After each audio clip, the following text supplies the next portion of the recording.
Good evening, and thank you for joining us. We are the boys from the Baltic Star, and we play narrative games. I'm Ben, and with me tonight is Ewan. Good evening, Ewan. How are you? Ben, I'm doing very well, thanks. I'm doing very well. How are you? I'm all right, thank you. Yes, I'm a little Yes. overheated thanks to the temperature being, well, frankly, close to solar in its Mm. intensity. Yeah, But sure. other than that, everything is okay, I think.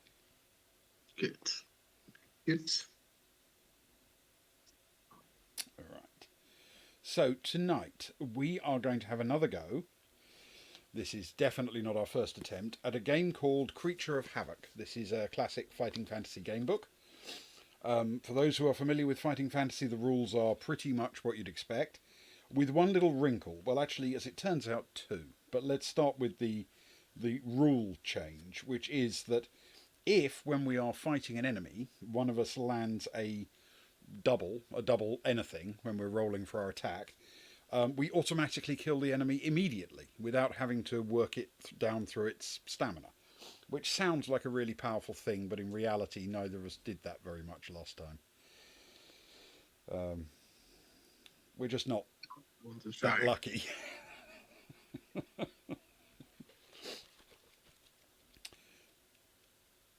Yes, the other thing, and this is slightly embarrassing because we've had some pretty humiliating failures doing these books. A couple in particular that stick in the memory. But with this one, there's a period at the beginning when you don't actually get any agency at all. Um, you just um, you just get to do what you're told by the book for a while.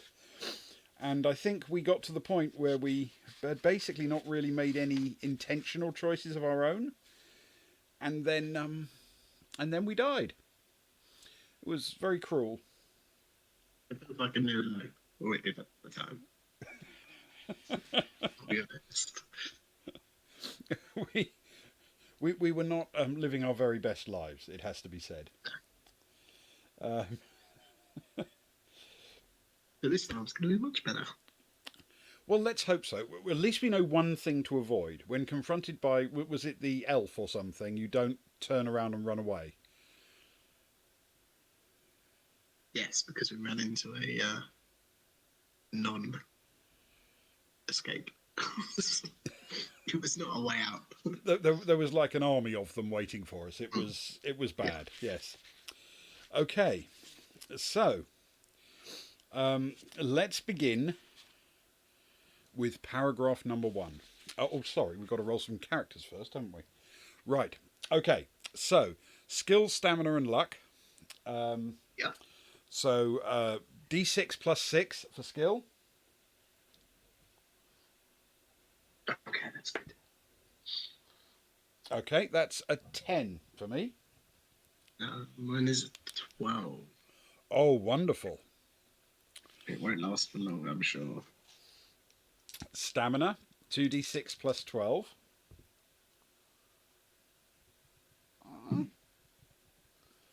That's 19. Mine is an 8 plus 12 for 20. Okay. And d6 plus 6 for luck. Ah, finally, a 12. So, And mine's a much more average 3. Can't mhm, miss it. 10, 19, and 12. But now, of course, comes the bad news.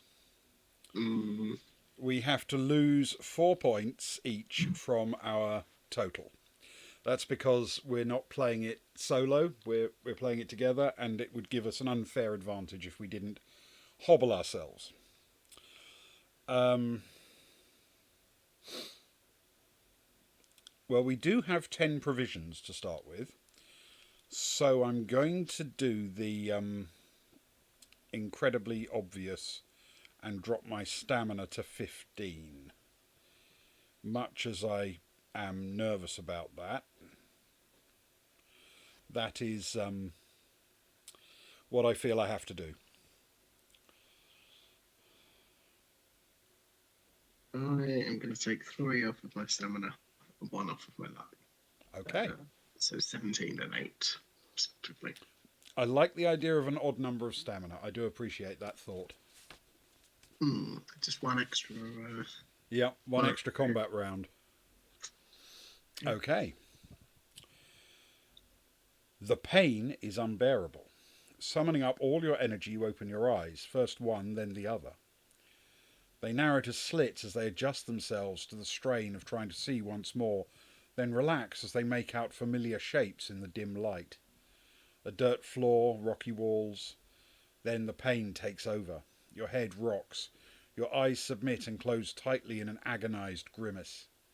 Instinctively, you raise your hands to cup your face, and a low moan mingles with the rasping sound as your rough fingers rub the scaly skin above your eyes. After some time, the pain begins to ease. You open your eyes once more and peer out from between your gnarled fingers. You seem to be at the dead end of a passageway. Your surroundings are barely visible, but a dull glow is coming from the northern extent of the passageway which stretches before you. A sound is also coming from this direction of irregular breathing. Something alive is up there. You heave your great bulky body to its feet. Along your back the spines bristle. Swinging your heavy head slowly from side to side, your progress is decided. Northwards is the only option open to you. Muscles strain and succeed in raising a lumbering foot which thuds loudly down on the ground in front of you. You repeat the action, first with one foot, then the other. After 4 steps, the motion has become automatic. You are moving more quickly and more quietly up the passage. When you reach the end, your eyes are drawn to a huddled shape lying on the ground in front of you. The small figure lies on its side, facing away from you. It is shrouded in a dirty brown cape tied around its back, and it lies in a puddle of thick red liquid. Its body rises and falls irregularly with each breath. Some unidentified feeling swells within you. Is it anger, hate, fear, curiosity, hunger, or even sympathy? You bend down towards the little creature, uttering a meaningless grunt as you do so. The sound rouses the figure, which rolls slowly over to face you. The creature's dirty face is light-skinned, though barely visible under the thick hair which shades its closed eyes and almost totally obscures its mouth. From its chin, the hair rolls abundantly down its chest in a grey, unruly mass. Underneath the body, and now exposed by the creature's movement, is a sharp, shiny shaft, and this catches your attention. As you stand there staring, the creature's eyes flick open. They focus on your bulky shape, and a look of terror streaks across the creature's face. In spite of its pain, it fumbles for and grasps the shiny shaft, holding its pointed end out towards you and baring its teeth. The wounded dwarf you have found is evidently in need of help. Will you show him you mean no harm, try to talk to him, or bring your foot down heavily on his neck?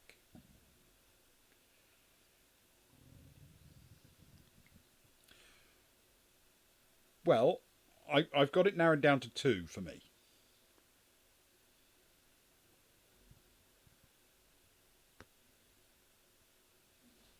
I mean, they all seem reasonable options at this stage, given the information that we have. I'm probably not in the foot camp. Exactly. Tends to be the way forward. I mean, wounded dwarf doesn't seem like someone we need to immediately murder. No. So we can show him we mean no harm or try to talk to him. What do you think?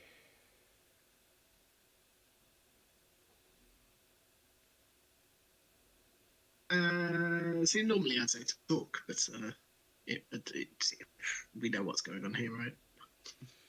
Pretty much.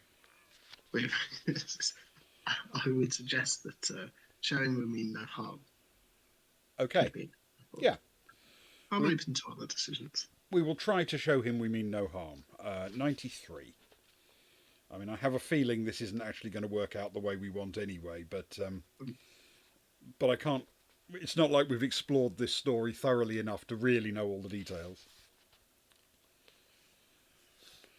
You reach down with your hand to help him to his feet, but as you move, the little creature strikes and his sword cuts into your forearm. Luckily, the tough scales prevent it from doing any real harm, but you must still lose 2 stamina points. Here it comes. Okay. Considering your size in comparison to his action was understandable. Now, instead of reaching for his arm, your hand opens and grips the dwarf's neck.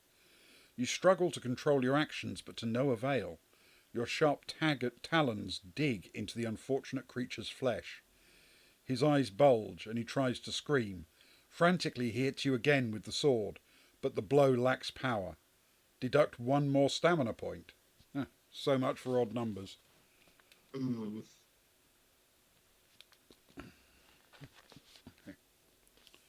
Then his body goes limp. Your tremendous strength put the poor creature out of its misery, but the incident has left you feeling very strange. Although you wish to help the dwarf, you've helped him only to an early grave. Will you put these thoughts out of your mind and leave? Try to hide the body, or examine the body? Well, I mean, naturally I would lean towards examine the body first. I don't know if that makes sense to you. It does indeed. That would be a normal go-to, I think. I mean, I'm generally of the opinion that more information is better. So, examine the body. Turn to 399.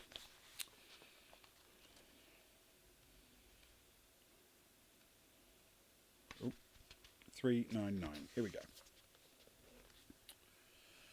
Your hands relax and the sharp claws retract into your fingers. You clumsily fumble through the dwarf's dirty vestments. Your fingers will not fit into the pockets, but you do succeed in snapping the thongs of a large leather pouch, which the creature has around its waist. As the ties break, the pouch spills its contents on the ground in front of you. It contains several circular pieces of shiny metal and a piece of hide, which unfolds as it drops out of the pouch. It is light in colour and has markings all over one side. You pick it up awkwardly and look at it, but it makes no sense at all. You become quite fascinated by this piece of leather. You turn it round, rub it with your hands and throw it in the air. You place it on your arm and your head. You decide to take the leather with you. Unknown to you, the message on the hide may be useful later in your adventure. Turn to 337 to examine the message. I think I remember this. It's gibberish. Yes. Yes, it's gibberish. Okay. Yeah, all right. If you're carrying this piece of hide, okay, so I'll make a note. Message 337. So we can go back to it once we know how to read it.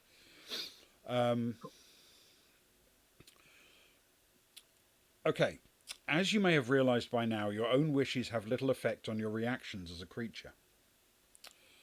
You've only glimpses of what you're like and what you're capable of, although this will change as the adventure progresses. At this stage, you're at the mercy of your own whims and instincts. You're standing at a junction where you may go east or west.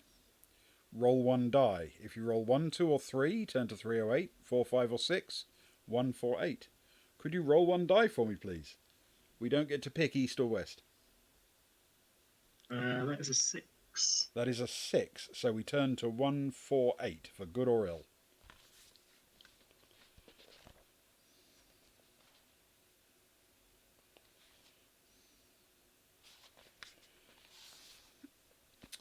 You decide to follow the passage east to your right.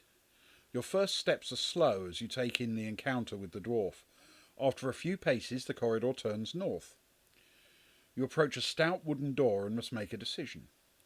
Will you smash the door from its hinges and continue, or give up on this route and return to the dwarf's corpse? Roll 1 die.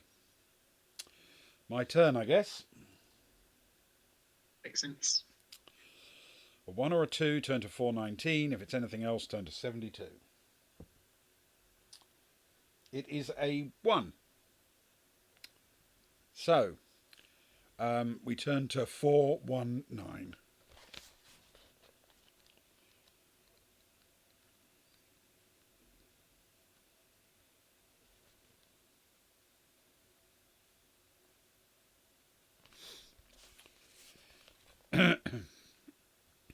You shift your weight and turn your great bulk around.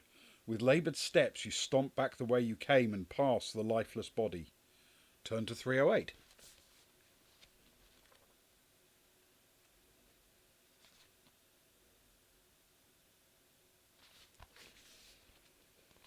You travel west along a twisting passageway. Several times you bump clumsily into the walls and grunt in annoyance, but your tough scales protect you from damage.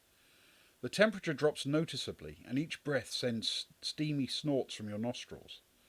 After narrowing slightly, the passage widens as it leads towards a chamber. A sound from ahead and a flickering light warn you to take care, but rather than making you stop to listen, the prospect of an encounter seems to excite you.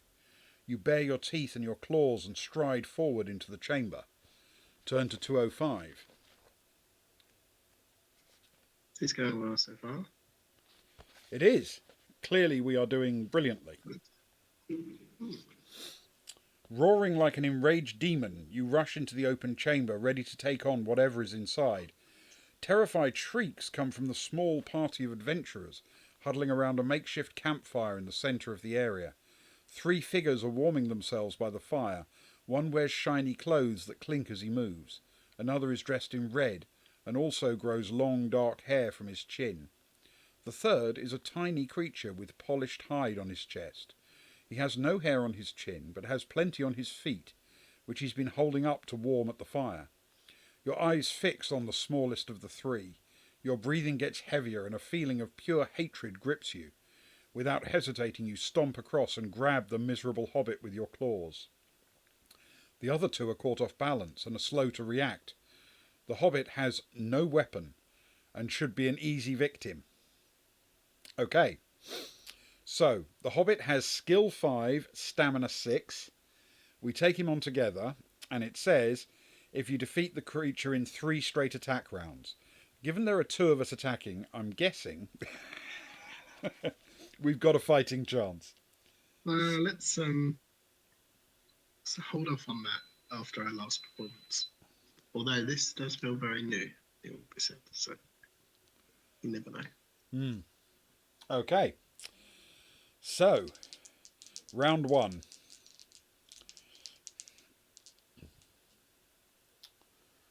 I actually rolled a 12, so that's a total of 22.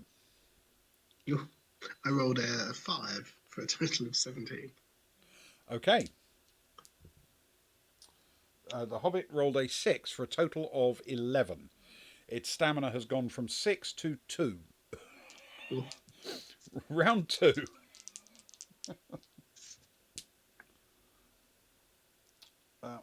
I have rolled a 9 for a total of 19. And mine is a 10 for a 22. Okay. The hobbit rolled a 4 for a total of 9 and is dead. We turn to 160.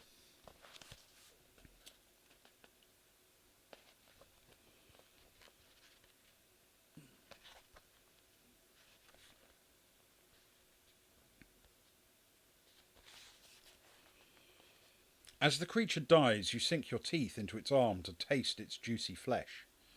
But then you remember the other 2 adventurers. The red-robed figure is facing you, pointing the little finger of each hand at you and mumbling. The shiny human has grabbed a sword, similar, you remember, to the dwarf's, but larger, and is shouting to the other. Then there's gibberish again. You can't fight both at once. Want to bet there's 2 of us. Which will you direct your attention to? Test your luck. If you're lucky, turn to 292. If you're unlucky, 48. Okay, your turn. Oof. Is it under still an equal? Or is it just under? It's under, I think. Yes, under. Oh, just about. That is a 7, which is 1 under my luck. Excellent. I'm afraid that Although, costs you a luck point, but yeah. you are lucky. Turn to 292. I say you are lucky. We are lucky. 292. This already feels better. I would say so. Your reaction is immediate. The red-robed human is deep in thought and looks an easy target. You step forward and swipe viciously at him with your claws.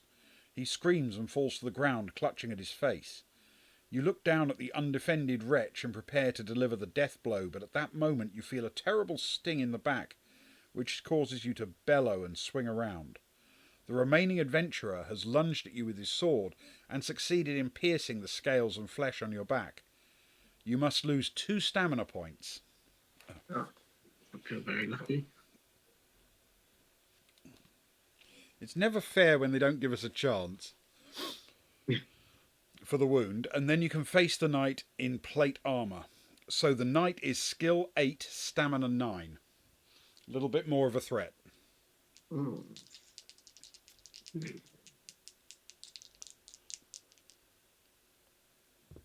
Oh. That's a 10 for a total of 20. Mine is a 4 for a total of 16, but it's a double 2. Fantastic. I was about to say my 10 was a double 5. Double. Double. So he is very defeated. A 4-4-6.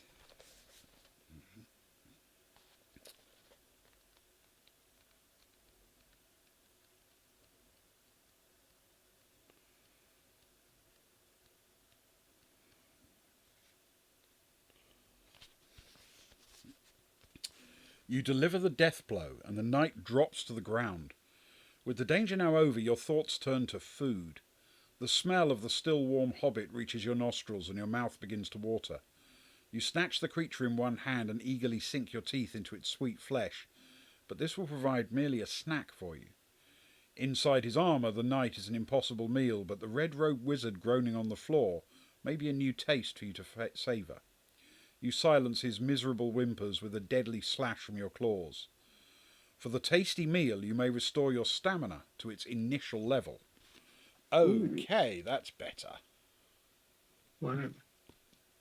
That's quite significant at this point. I was Yes. beginning to contemplate some provisions. Same here. After you've eaten, you rummage through the adventurers' belongings. Their packs have little to interest you. The hobbit carried a miniature sword, and you find a rolled-up piece of thin parchment in the wizard's robe. All 3 humans carried odd-shaped lumps of a doughy substance, perhaps food, although it smells of nothing to you. They all also have small hide pouches containing round, flat objects of shiny metal. You cannot think what these may be for, so you toss them aside. You must now continue your journey. Passages lead off from the chamber to the north, east and west. You decide to take the passageway to the west. You leave the chamber, your way ahead lit by the flickering fire. Eventually the fire's light becomes too distant to help, and you are groping your way in pitch blackness. Suddenly a high-pitched twittering sound comes from above you, followed by others. You've disturbed a group of flying creatures which are now squeaking in alarm as they dart about around you. You swipe at them blindly and catch 1 or 2 of them as they dive at you and scratch you with sharp claws, but your scales protect you from any serious harm, and you're soon further along the passage where these creatures evidently do not venture. The passage turns north. You follow it around the bend to the right and stop in front of a wooden door. There is no other way forward. Will you heave at the door with your shoulder, or is there something else you wish to do? Roll 1 die. Okay, my turn, I think. I believe so. That is a 2. Roll 1 die. If you roll a 1 or a 2, turn to 277.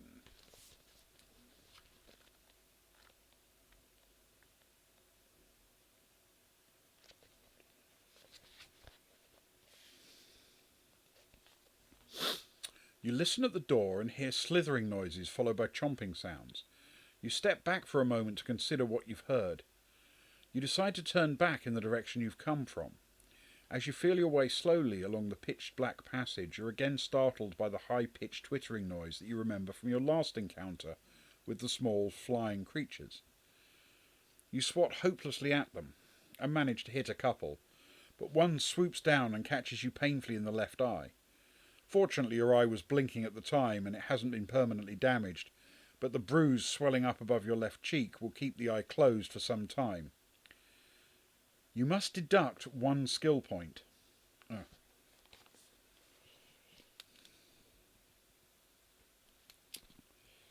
That's irritating. You may restore this skill point if at some time in the future you reach daylight. Okay. The attacks from the flying creatures continue, and you decide to abandon this route and make your way back to the door.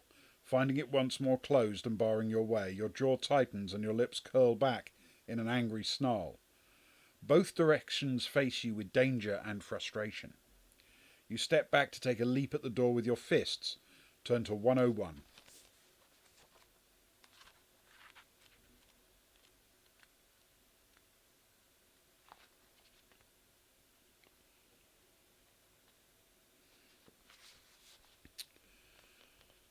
The door cracks under the force of your blow. A hole appears and you rip the timbers away until it is large enough for you to pass through. Torches are mounted on the wall of the room inside, and there are 2 doors, one to the east and one to the west. There is no furniture to speak of, but some remains, perhaps of a table and chair, litter the floor among a thin covering of dirty straw. The wood has been broken in what appears to have been a furious battle, the result of which lies before you. In the centre of the room is a familiar sight. Casting your mind back to the battle you've just won, you recognise the figure of an armoured knight lying face down in the straw. His face is hidden under an elegant helmet decorated with wings coming from above each ear. A dark-bladed sword has entered his body through a gap in his armour between arm and shoulder. Lying next to the knight are 3 other figures. One is similar in stature, but wears a tough leather tunic and helmet. A bloody stain around his belly indicates how the adventurer came to grief. The other 2 figures are not so familiar. They're shorter than the others and are dressed in armour of scaly brown hide. They have gnarled, pug-nosed faces with vicious teeth set in their lower jaws. All 4 bodies are long dead.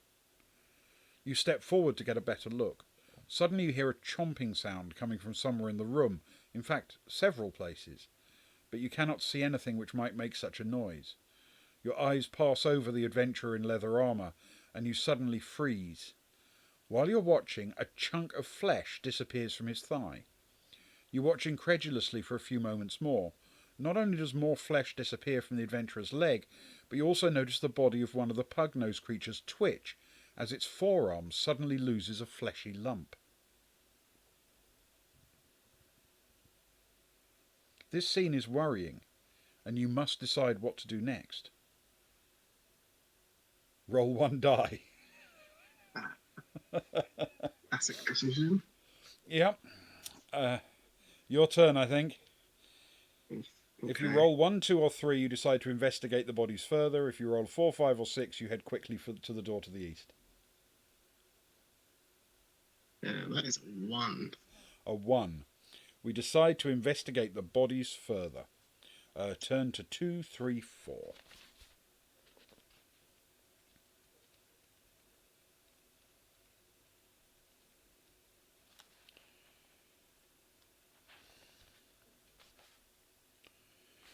You approach the smaller of the 2 pug-nosed creatures and prod it with your foot.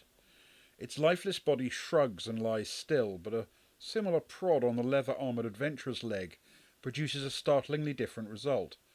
A shrill screeching sound shocks you to attention. As if this were some kind of signal, something starts to happen in the room. 3 shapes begin to materialise in front of you. Turn to 447.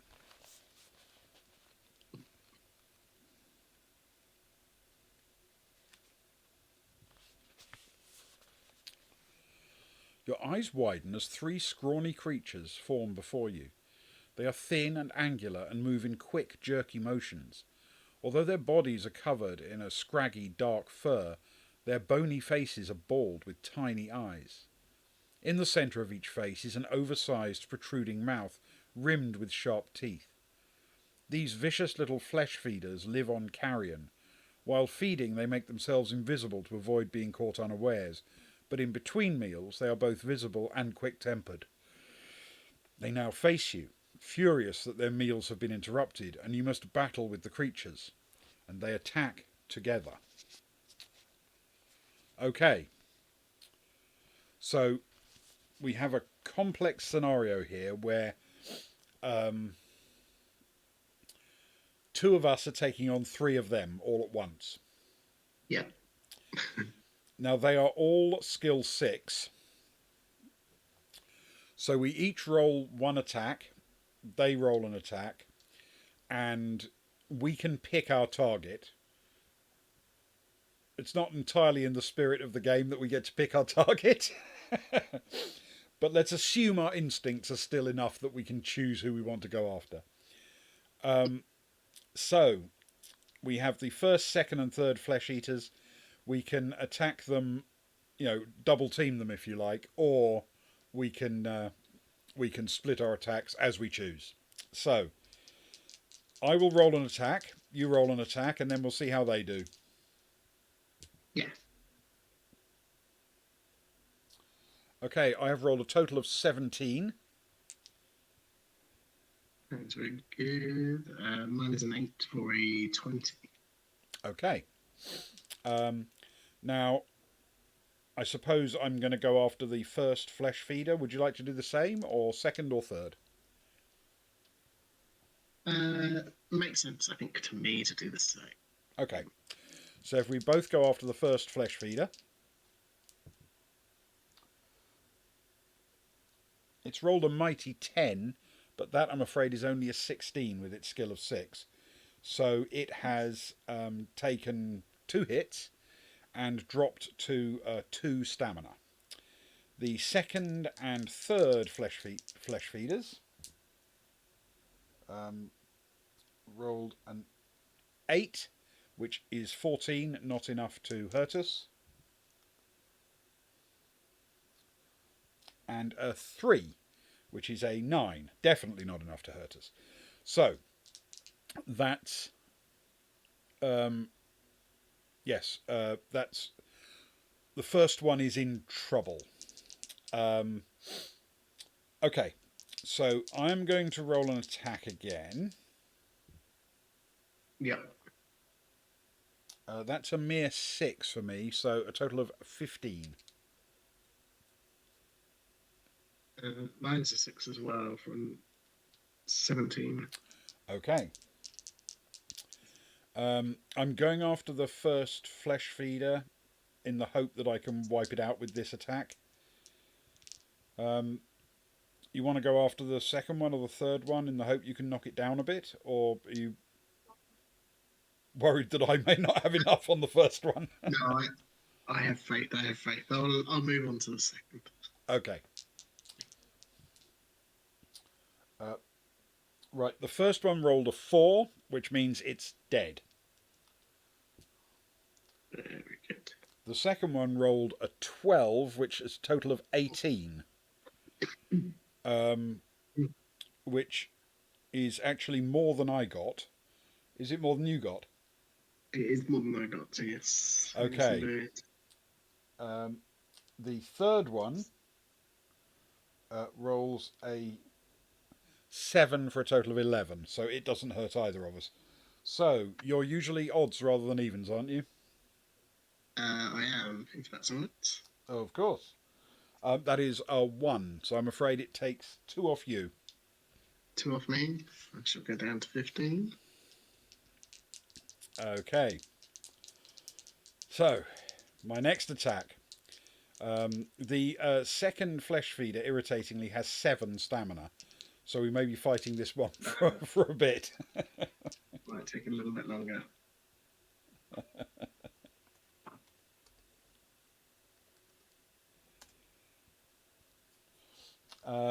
Okay. So,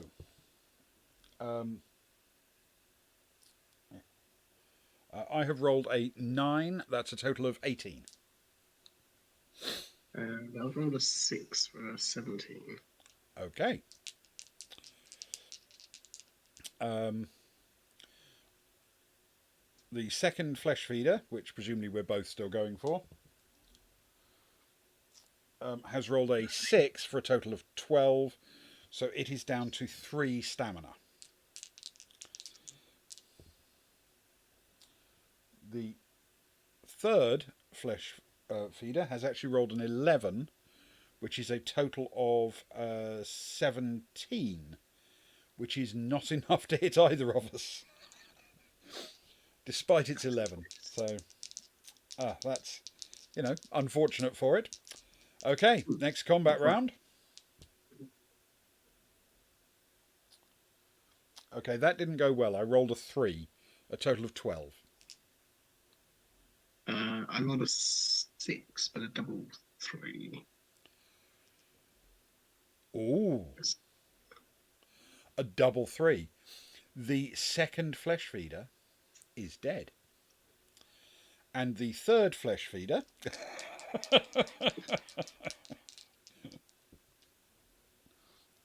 rolled a 2, a double 1, but unfortunately it doesn't get to kill one of us as a instant blow. So, yep, third flesh feeder is all that's left. 6 skills, 6 stamina. I have rolled a 6, but it's a 5 and a 1. Total of 15. Mine is an 8 for a 19. It has rolled a 5, so it is down to 2 stamina.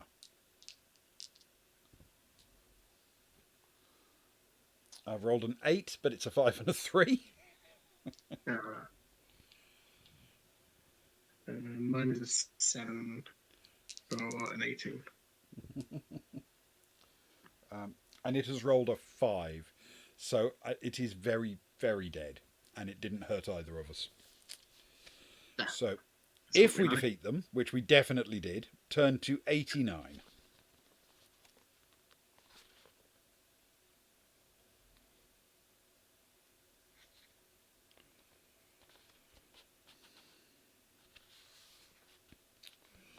Okay. You rest for a few moments to catch your breath, and then you survey the room. Your curiosity overcomes you, and you begin to investigate the 7 bodies in the room. The pug-faced orcs are dirty and smelly. You try a mouthful of flesh, but spit it out in disgust. Around their waists they carry small bags, which when ripped open, send a shower of small bones flying across the room. The 2 adventurers are not much more interesting. Similar pouches contain those round pieces of shiny metal which you came across before. They scatter on the floor and you ignore them. The pack on the back of the adventurer, in the winged helmet, is decorated and attracts your attention. One of the straps breaks as you rip it off his back and grope clumsily inside. You feel something solid. As you fumble angrily with the rucksack, a hard wooden casket drops to the ground and falls open. Inside is a clear, smooth flask which contains swirling purple gas. Your curiosity is captured and your huge clawed hand tries to grasp the delicate flask, but this turns out to be hopeless. Eventually you pick up the casket and drop it on the ground. As luck would have it, the flask jumps in its cradle and lands in such a way that the stopper flips out of the flask. The purple gas within swirls tempestuously, and its vapours seep slowly from the neck of the flask. Turn to 382.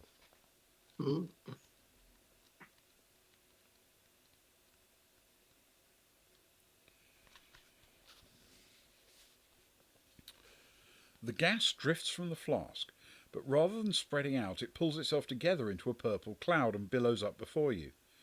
You watch open-mouthed as a shape begins to form in the cloud, and eventually turns into a face which stares deep into your eyes.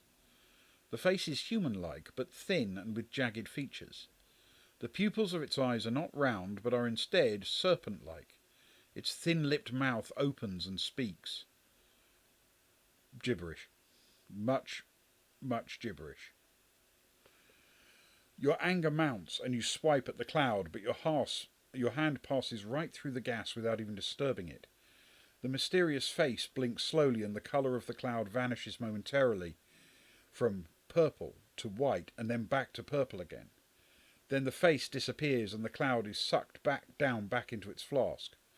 Once safely inside the flask, the stopper replaces itself in the neck and the bottle settles into its cradle in the wooden casket. An instant later, the casket and its contents have faded to nothing.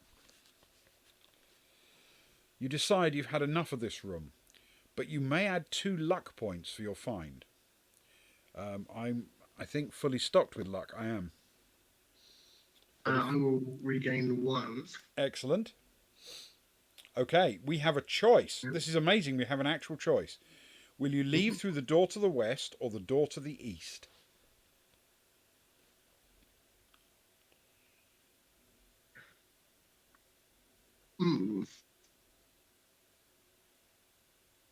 We don't have any more information, I'm afraid, just that.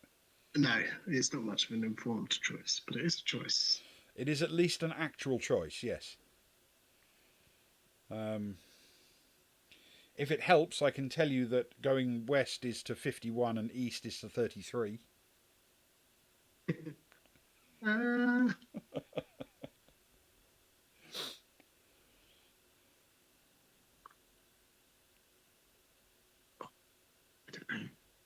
It's a tough choice when you don't know anything. Is it really a choice if you have no information to go on? It's true. I mean, weirdly, I'm actually tempted to say, I don't want a choice, I'll roll a die and...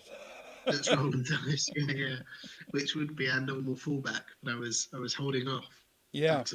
It just seems weird to do that when this is the first time we've not had to do that.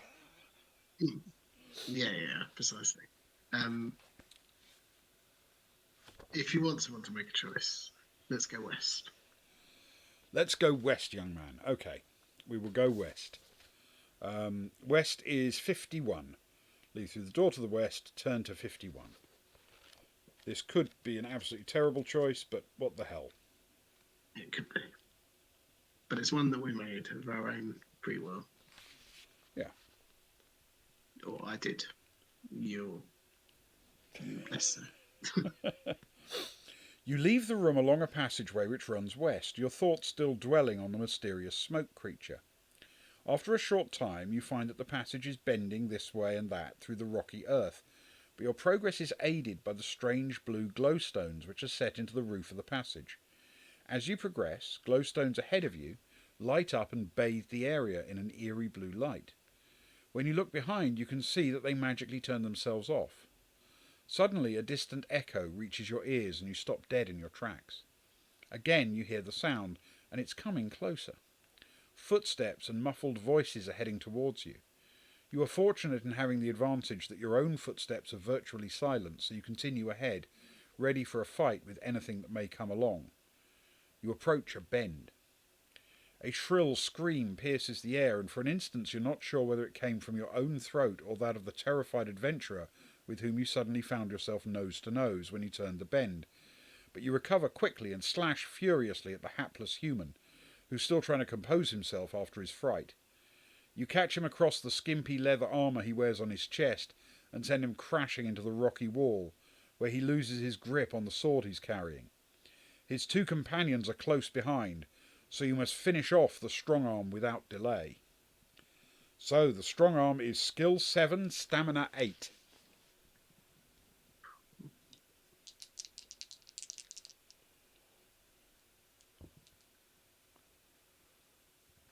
I've rolled a mere 6, so that's a total of 15.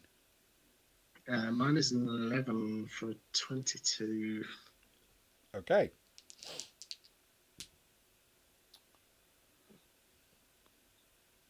And he has rolled a 10, which is a total of 17. Okay. So he loses 2 of his stamina to you. Yep. But he rolled a 3, so he went after you instead of me. The unfortunate guy doesn't land a hit on us, therefore. Okay. He's down to stamina 6, and we go again. I have rolled a 9. Total of 18. Mine is a 5 for 16. Okay. And he has rolled a 9, also for a total of 16. So he takes 2 points damage, and he can't hurt either of us. Okay. He's down to 4 stamina.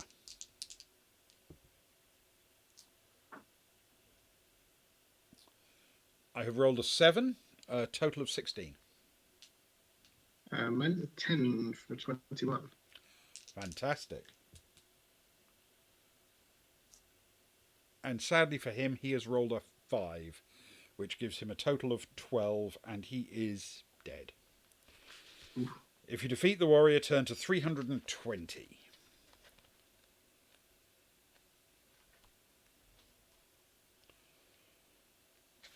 As their leader falls, the other 2 adventurers rush to attack. One is a female warrior, and the other is a thief. Both are carrying shields and attack you at the same time. Okay? So, the warrior is skill 7, stamina 7. The thief, skill 8, stamina 6.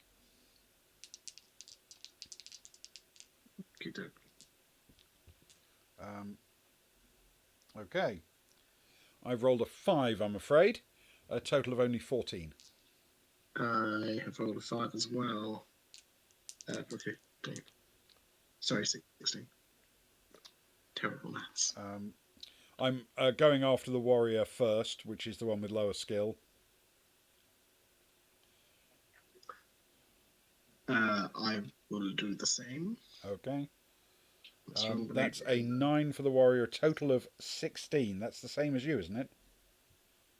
That is the same as me, yes. Okay. So neither of us land a hit on the warrior. And unfortunately, it goes for me, so it costs me 2 stamina. Meanwhile, the thief Yes. I almost forgot. rolls an 11 for a total of 19. Ooh. And also goes after me. Oh no. I'm sorely in need of provisions. Okay, Mm. next attack. I'm going to redirect to the thief because he has only 6 stamina. If we can overcome his skill of 8, we'll put him down quicker, if that makes sense. That does make sense.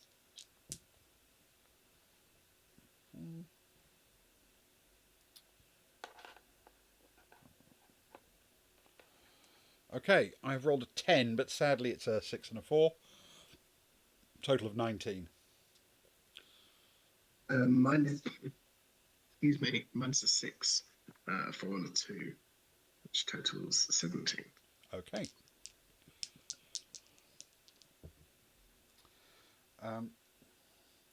That is a 7 for a total of 14 from the warrior.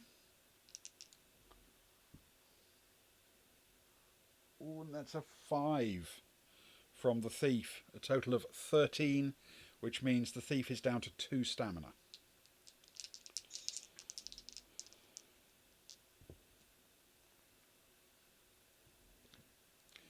I have rolled a 9 for my next attack against the thief, which gives me a total of 18.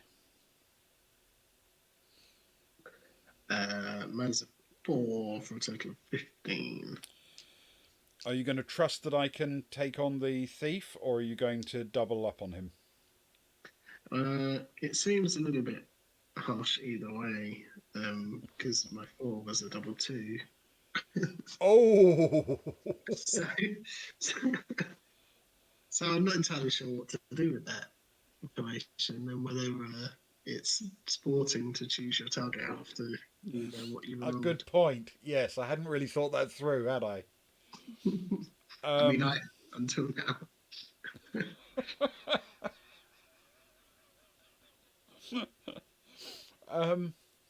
Who were you planning to attack? I mean, to be fair, I think based off of last time, I had faith in you Okay, to finish things off. so you would I go think after the that's my warrior general. instead. Mm, Okay. feels. I think that's reasonable. I really do. Okay, well, let's see what the thief rolls. Well, the thief has rolled a 5. So the thief is dead to my sword, and the warrior has been beheaded by your claws. I think as a general rule of thumb now, if someone's down for one hit, so two stamina, I'll have faith that you Yeah, can finish them off, and I'll move on. I think that's probably reasonable. Yes. And then we don't Okay. have this moral conundrum. So we have defeated both of them, and we turn to 281.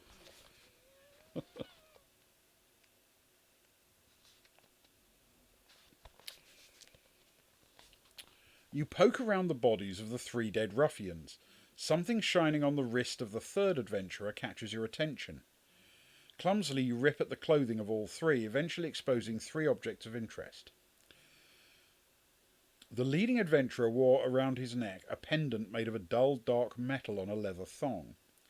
The third adventurer wore 2 wrist bracelets of a shining yellow metal, and the other carried a pouch containing 12 small flat discs of shiny metal. Which of these is of the most interest to you? The metal pendant, the wrist bracelets, or the pouch containing the discs?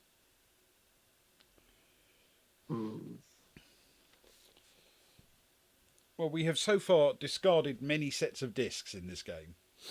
Yeah, I would say the discs are probably at the bottom of my list. Yeah, same here. I mean, for all I know, they may be very special discs, but the pendant would have been on the leader, who was the first one we hit, wasn't it? The leader of the party. Yeah. And so it seems like the thief most likely had the coins in the pouch, the discs. So they may be very, very valuable if they were stolen from something important. They might be magic coins or special coins. It's true. The wrist bracelets were on a warrior, weren't they? So they might be useful for combatant purposes. I don't know. What do you fancy?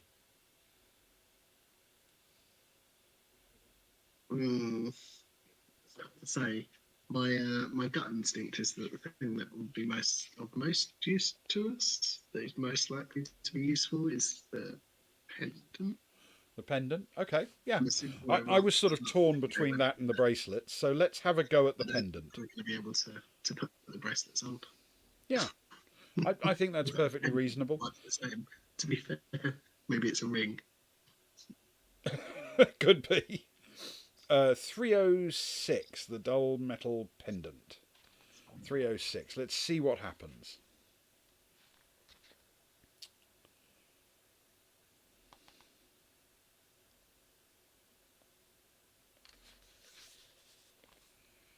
You are fascinated by the ugly pendant. You carefully hook the leather thong with a claw and pull it free of the adventurer's head. You turn it over in your hand and can see that it is circular with dull blue stones set in the centre. You stare at the pendant for some time, wondering what to do with it. Then you remember how the adventurer wore it. You're just able to squeeze it over your head, and you carry the pendant proudly around your neck. The pendant has a secret which will be revealed in due course. If you reach a reference which begins, "You cannot see a thing," okay, you cannot see a thing,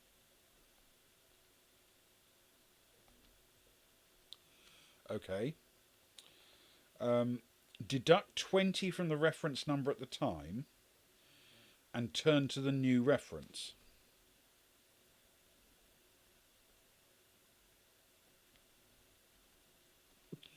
Okay. Interesting. That is interesting. You may add a luck point, if you need one, for this find. I do not need one. I don't either, unfortunately. Now turn to 115.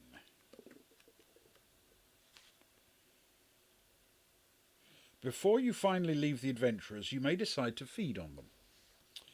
If you do, you gain 4 stamina points. Then yes, I shall eat adventurer, please. Yeah, much feeding. I like my adventurer, blue. Yeah. Then you continue. All is silent as you walk carefully along the passage. Eventually your ears pick up the sound of running water and the air becomes moist and cool. The sensation would be quite refreshing if it were not for an unpleasant smell which gets stronger as the sound of the water becomes louder.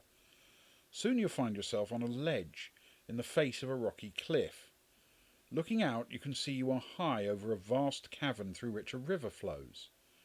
Leading down from your ledge into the centre of the cavern is a flight of rough-cut stairs. This precarious staircase spans the river and is the only way onwards, but the thought of descending the stairs is not one which fills you with enthusiasm. The narrow steps have been made for human-sized feet, and your large pads will make your descent awkward. The smell, which was unpleasant before, is now horrendous, and seems to be coming from the river itself. Its waters are murky brown, and the smell of excrement and decay is overpowering. Nevertheless, your only way on is downwards, so down you must go. Test your luck.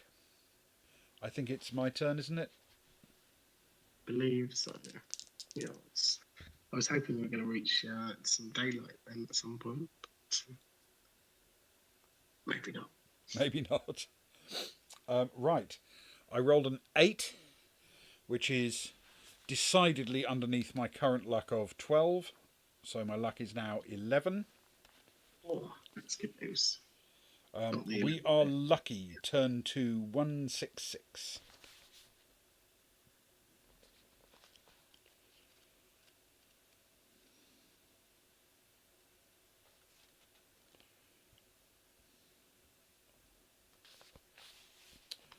The descent is dangerous, and several times you lose your footing and stumble on the slippery steps.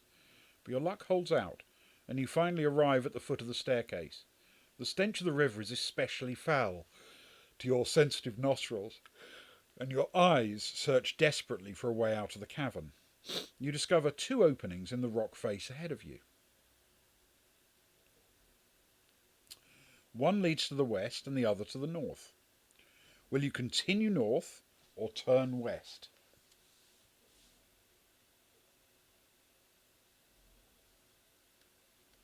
Again, not much to go on. Nope.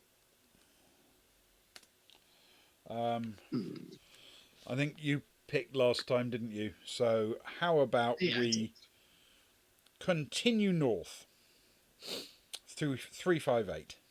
I have no idea if west is better, but we will continue north 358.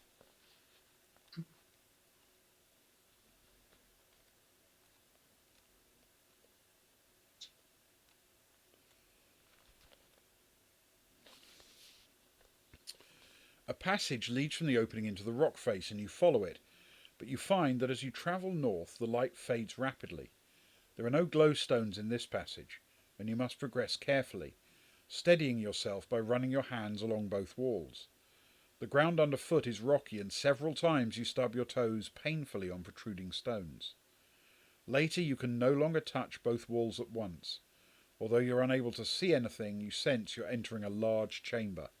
Turn to 257. Oh, is it teasing us? They are.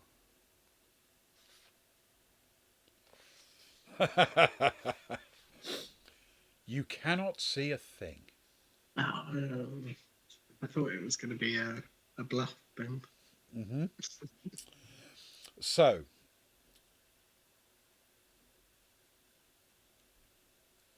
I don't know if you actually want me to read this passage at all, or just go back to the -21 and see what it says. Which will be 237, won't it? 257 minus 20, 237. So let's see what it says.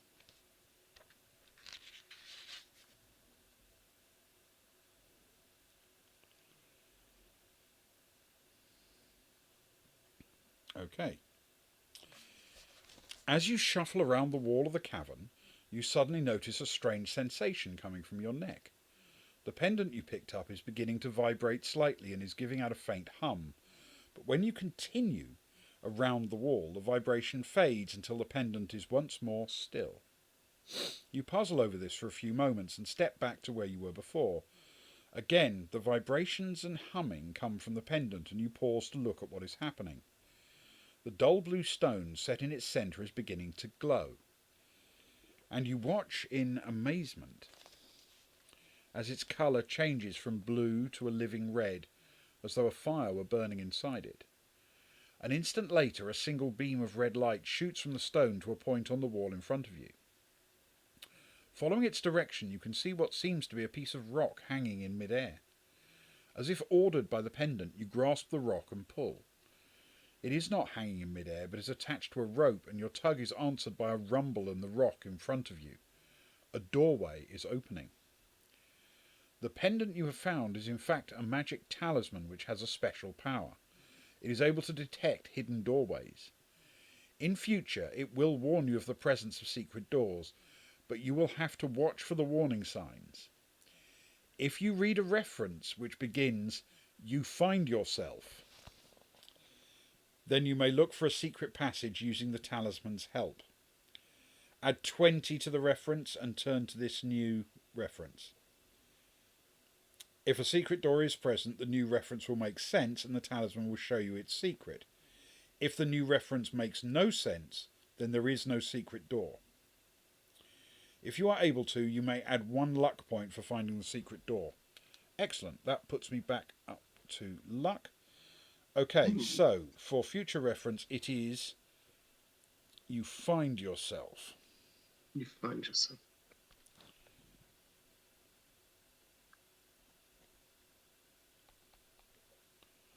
Okay, and then x plus 20 rather than minus this time, and it may not be there. It may be that the Yeah.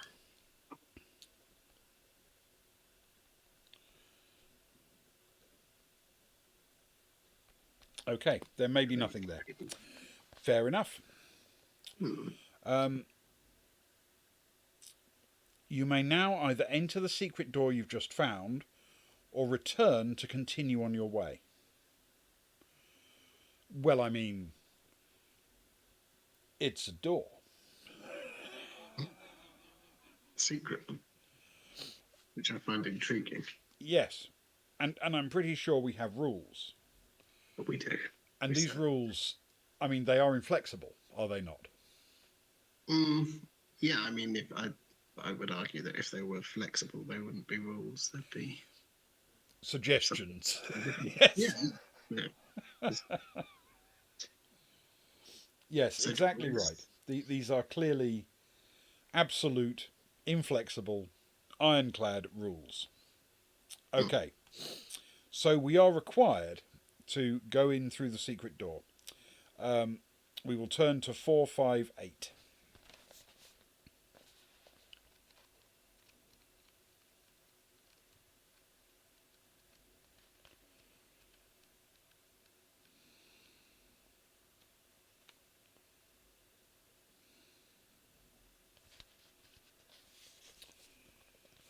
You crouch low and squeeze through the narrow gap. As you pass through the doorway, a single glowstone flicks on to reveal the contents of the small chamber which you are now standing in. The room is completely bare except for a large chest against one of its walls. You step over and examine the chest. You push it, shove it and bash it, trying to break it open. Finally, a lucky push opens the lid. Inside you find 2 mysterious objects. The first is a large circular plate made of strong metal. It has a sharp spike which protrudes from the centre on one side and 2 leather straps on the other. On the same side as the straps is attached a leather pouch which may be useful for carrying things. The other object is a piece of rough coloured rock about the size of your forearm. One end is wide and the other is much narrower. It is a dull green colour and glistens faintly in the light, but it appears very brittle. It may make a useful weapon gripped by the tapered end, but it would no doubt not last long in battle. You may take one of these items with you. Any metallic discs may be placed in the pouch on the plate if you choose this object. If you choose the plate, turn to 197. If you choose the rock, turn to 110. So the rock, about the size of a forearm, and we have big forearms, I think. Yeah. One end wide, the other much narrower, dull green, glistening faintly, appears very brittle. Is this basically a bottle of wine or something? Mm. Yeah, I guess. Oh, yeah, could be. Or appears brittle. Green and brittle. Yeah, I mean, I don't. I'm trying to think because we did have a thing, didn't we, where we had a bottle earlier with the smoke in it. Yes. And that It's not the bottle. that said it was a bottle. So if Yeah, it was a bottle, that's maybe true. it would say it's a bottle. It's a bottle. That makes sense. Um, I don't know what else. so maybe it isn't a bottle. Maybe it's a gem. It could be a very large gemstone.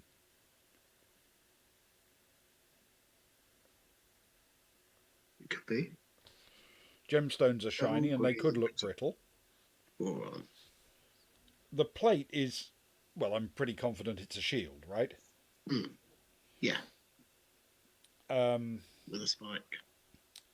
so a shield we might be able to take, or, I mean, I don't know. I don't know to what extent the shield would be of help to us.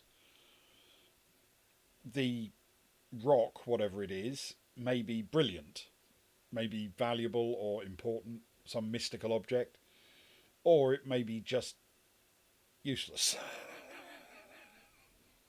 Yeah, that's true. I don't know. What do you fancy?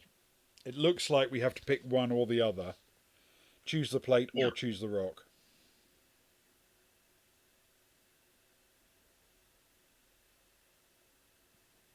Don't know. Do you have a preference? Well, conservatively speaking, I'd go for the plate because I think it's actually a shield and it's probably going to give us like an extra point of something or some protection of some kind. Yeah. And we can start collecting metal discs, apparently. Yes, that's true. Can start a metal disc collection. But there's a part of me that says the fact that I don't know what the rock is Mm.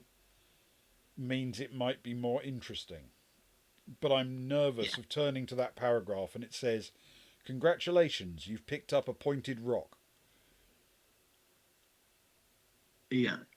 You can use it to add 2 to 1 attack, and then it breaks. Yeah, maybe. Or something similar. If that. Yes, if that. I don't know. Uh, it feels like a risk to go for the rock, but equally, Mm. it feels very dull to go for the plate, if you know what I mean. Yeah.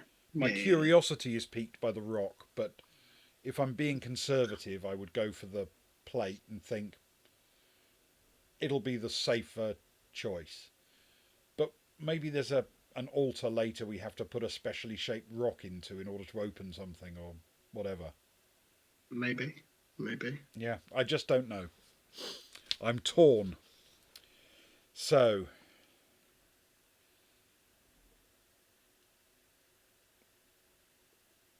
And I don't think we can roll the dice because it feels like we've decided there will be no rolling dice when we don't know what to do because yeah, we had all of our agency taken away from us at the beginning and now we've got it back. Why would yes. we want to part with it again? Okay. I'm tempted to go for the rock just in case it's something interesting. Let's do it. You happy with that? Yeah, let's take the risk. Okay.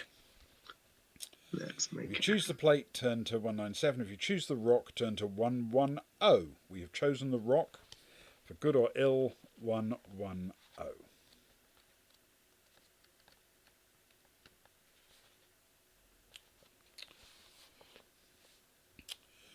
You have chosen a crystal club.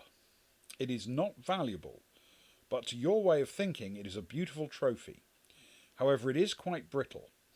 If at some time in the future you wish to use it in battle, turn to reference 333 to find out what happens. But you must remember the number of the reference you're on at the time you choose to use the club, so you may return there afterwards. Okay.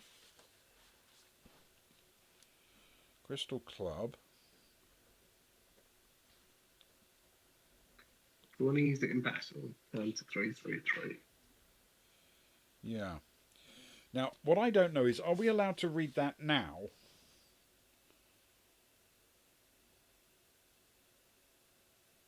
To find out what will happen in if we use it in battle? Or do we have to turn there only when we make the decision to use it?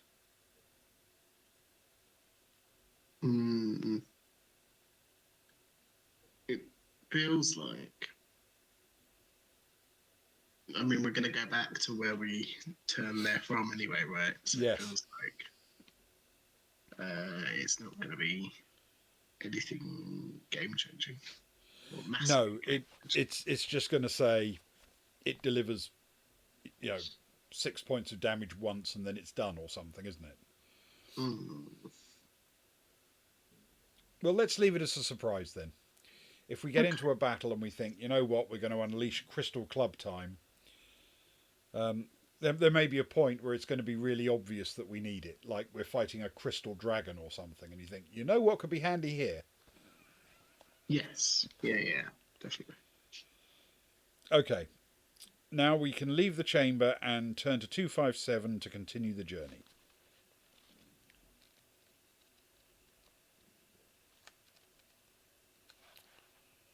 Oh, overshot.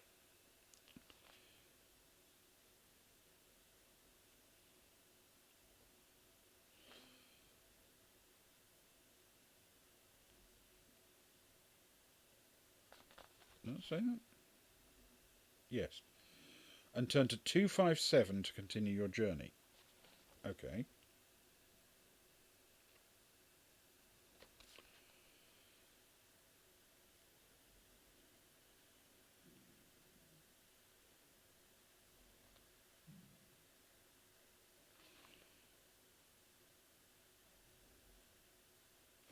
Oh, right, I get it. Yes, okay, that's actually...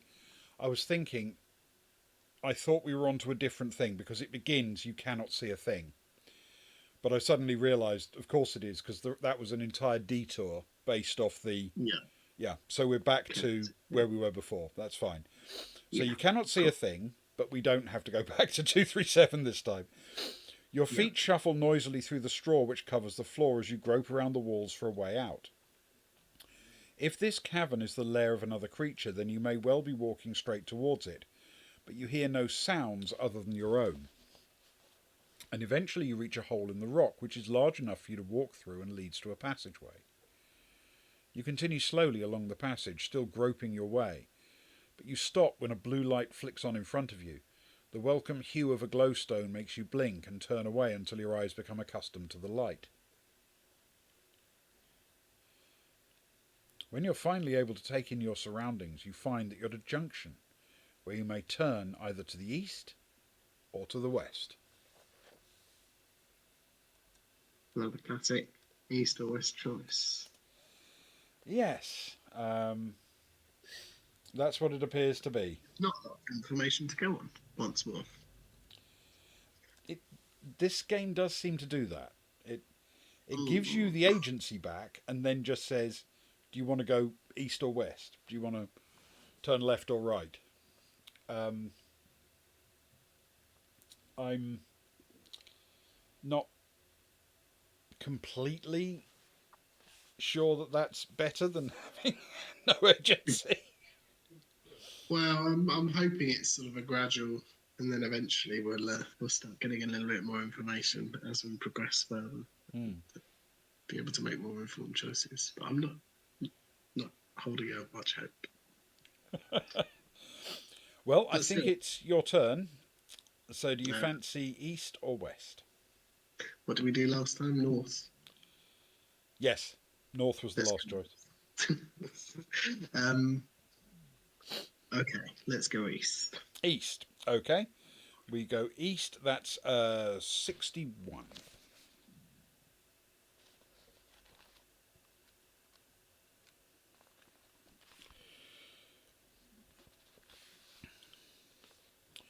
You turn east and follow the passageway. You pass under a narrow archway and find yourself in an open room, which is well lit by torches fixed high on the walls.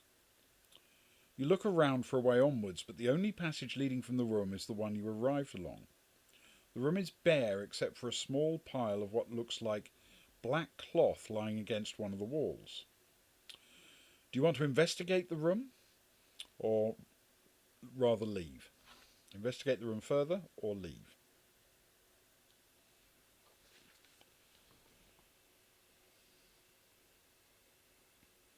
You're interested in black cloth lying around on the floor? Well, I suppose the question is it a door? Yeah, that's true. um,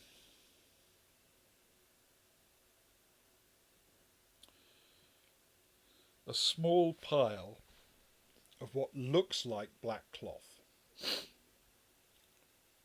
I mean, I'm tempted to investigate anything that we encounter, but I'm aware it could be something horrific.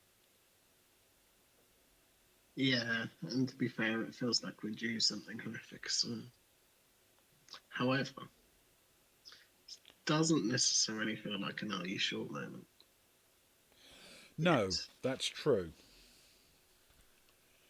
Uh, I'm going to suggest we investigate the room further. okay, All right. decisive. Let's do it. 334.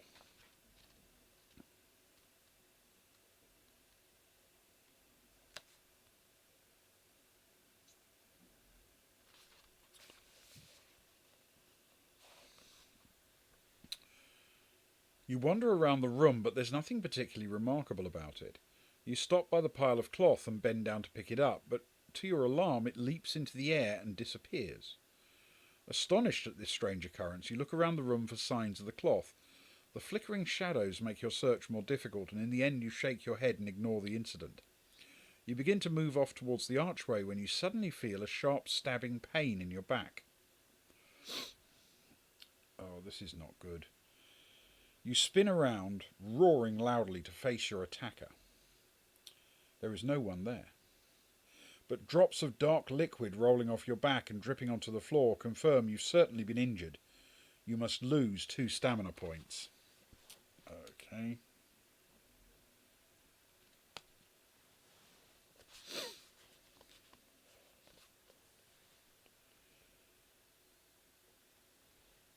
As you search around trying to spot your attacker, you get your first warning of the phantom you're facing.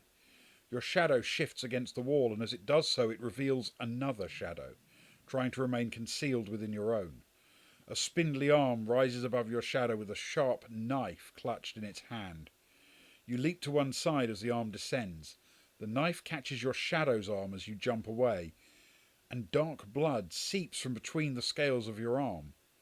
You must lose 2 more stamina points. Oh, no, Not very well. this is not going well. Okay. What do you want to do now? Do we attempt to fight the deadly shadow stalker? If you want to grab for the torches or flee the area.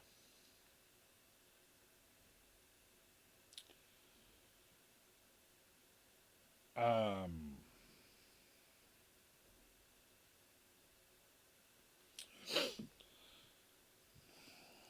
Fight the deadly shadow stalker. The word deadly is not encouraging me to pick that option. It feels like a weighted statement, doesn't it? Yeah. Somewhat. Grab for the It's not. torches, It should be. which presumably could at least isolate its location. Or flee from the area. Or, I do have another suggestion. What if we turn to 333 and find out what a crystal club does? Ooh. Early. An early crystal club choice. But I like it. Well, something that I just spotted on the page is we're actually at paragraph 334. And it does make me wonder if they wrote the book so that you just have to turn back one page in order to find out how to kill the Shadow Stalker. Maybe. Now, it may say, this is useless, and by turning here, you've wasted your chance, or something like that. But well, I guess we are in battle. Yep, we are in battle, yes. So let's see what it says at 333.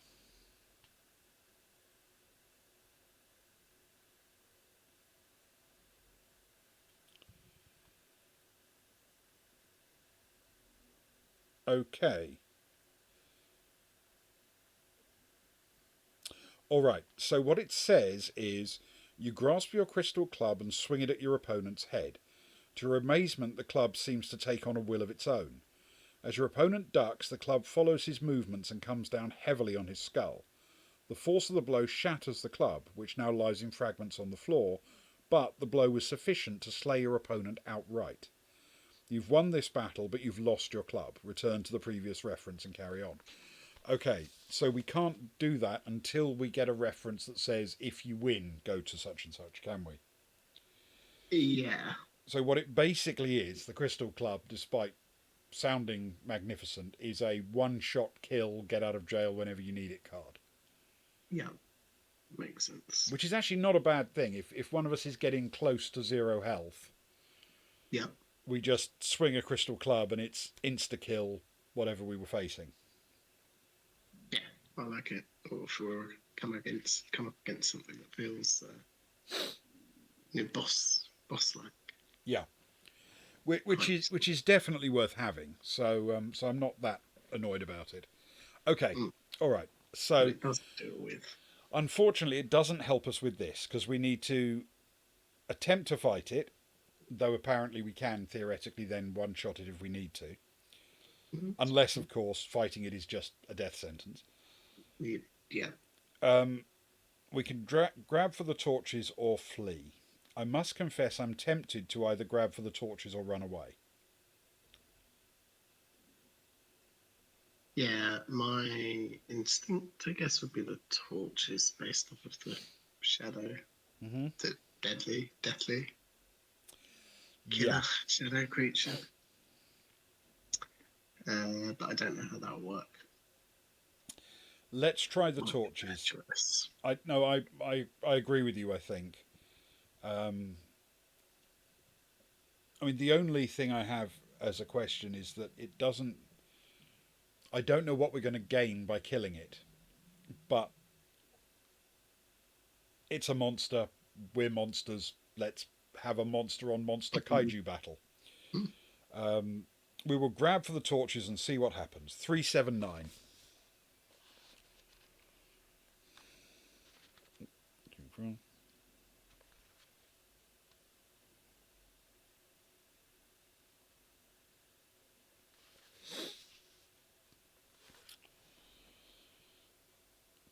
You reach up for the torch on the wall beside you, but it is just out of your reach. Meanwhile, the Shadow Stalker is once more poised for attack, and only by shifting sideways quickly do you avoid a fatal blow. Instead, the plunging knife grazes your Shadow's leg. Lose 1 stamina point. Oh. Okay. Will you now try to fight the creature, offer a gesture of peace, or flee as quickly as possible? No.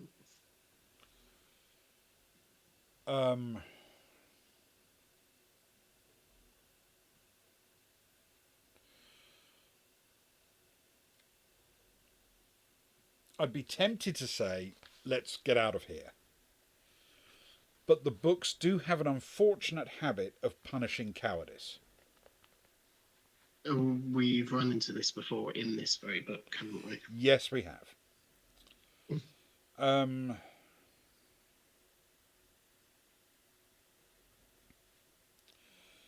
There's something about the fact that this time we've been offered the gesture of peace thing. So that wasn't an option last time. And it only became an option when we failed to grab a torch. And I have a feeling that it's going to keep offering us, or you can try this, or you can try that. And each time we're going to lose a bit more stamina until eventually we run away. Or, die.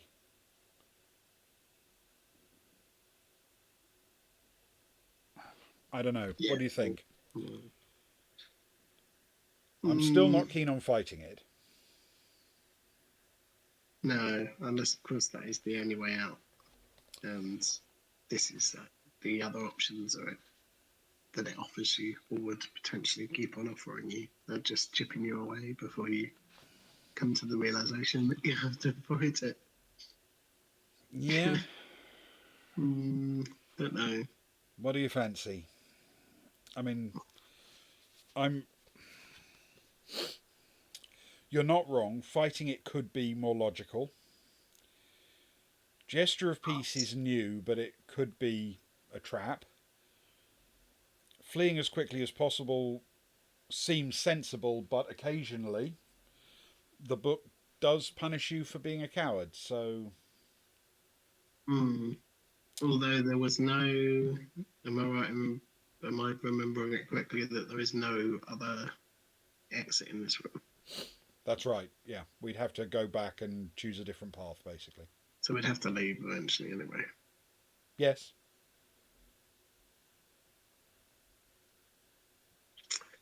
Which makes me slightly more, not very much, but slightly more inclined to go with the flee option. I don't know whether I can hold up to dying of cowardice again, though. In one of these books. We've also already searched the room, and there wasn't anything of interest here, so there's going to be no treasure or anything for sticking around. Yeah, that's true. I'm tempted to agree with you. I think the safest option, run away. And hope that the book doesn't just use that as an opportunity to... Slightest. Okay. We will try that. Flee as quickly as possible. We turn to 242. And we hope for the best.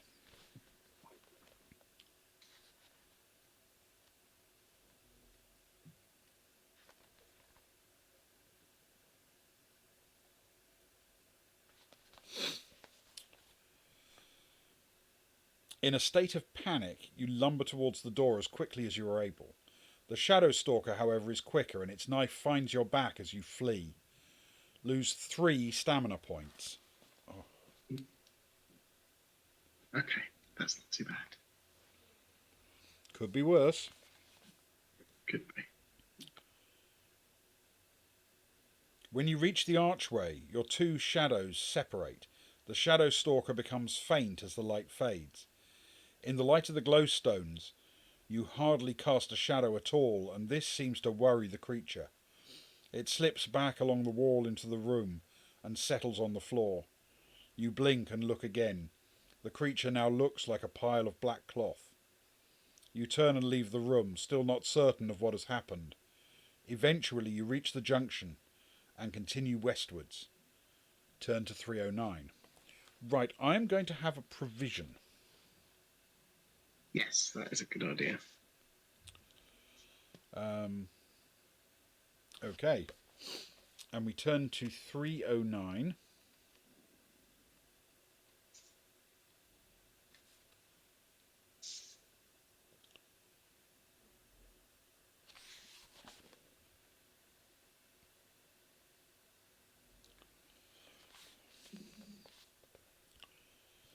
The passage continues west, then turns sharply to the right. A few paces along the corridor, you reach a junction where you can go either west or north. Once again, there is no other useful information. West or north. Right. However, I'm going to have another provision, since we're at a new thing, which will Yeah. actually top me right up. Which is fantastic. I'm back at full stamina. I shall join you and do the same. And I'm going to suggest that here is a good time to take a stop and resume next time. We've made That it a sounds great great. deal further than we did before. Yes, and then some.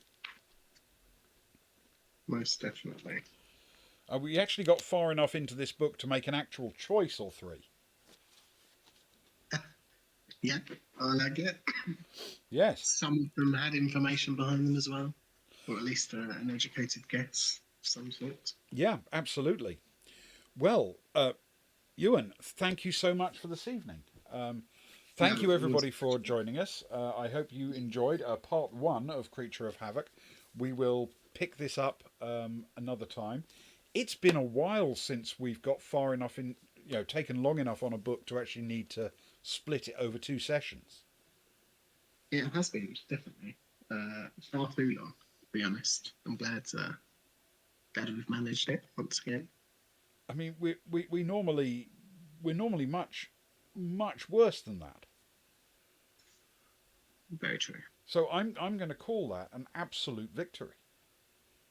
Mm, I mean, not yeah, a true victory because we haven't actually won anything, but a step on the road to victory, a yeah, partial. definitely. It's like we've escaped the group stages.